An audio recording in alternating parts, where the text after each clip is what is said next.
यहाँ शनि और मंगल की युति है, जिसे हम द्वंद्व योग भी कहते हैं। लग्नेश एकादश भाव में है, यानी कुछ न कुछ महत्वाकांक्षी भी बनाता है।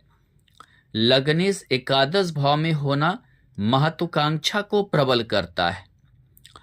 और जब मंगल वक्री होता है, यानी कि यहाँ ब्रैकेट में देना, यानी कि मंगल वक्री है, हस्त नक्षत्र चंद्रमा का है, तो वक्री होना यानी कि आप समझिए ये जिद्दीपन को ज्यादा बढ़ाता है। ये स्वभाव में एक जिद्दीपन को लाता है।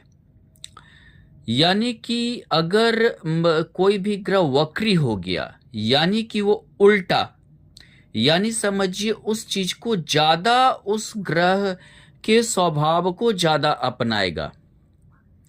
साथ में शनि वक्री है, द्वंद्व योग हो गया।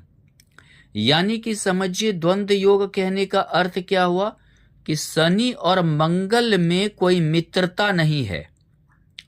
और शनि मंगल में मित्रता न होने की वजह से क्या है कि मंगल का कहना है कि हम ग्रह का सेनापति हैं, हमसे ज्यादा बल किसी में नहीं है। और शनि का कहना है कि हम न्यायाधीश हैं, हमसे ज्यादा बल किसी में नहीं है, जिसे हम द्वंद्व योग भी कहते हैं। यानी कि एकादश भाव जो महत्वाकांक्षा इच्छा का भाव है, ये द्वंद्व में चला गया। यहां शनि देखे तृतीयेश और चतुर्थेश होकर यहां बैठा है, एक चतुर्थेश दूसरा तृतीयेश होकर बैठा है। अब जब ऐसी स्थिति होती है तो होता क्या है कि आदमी तृतीयेश यानी पराक्रम अपना ज्यादा दिखाने लगता है।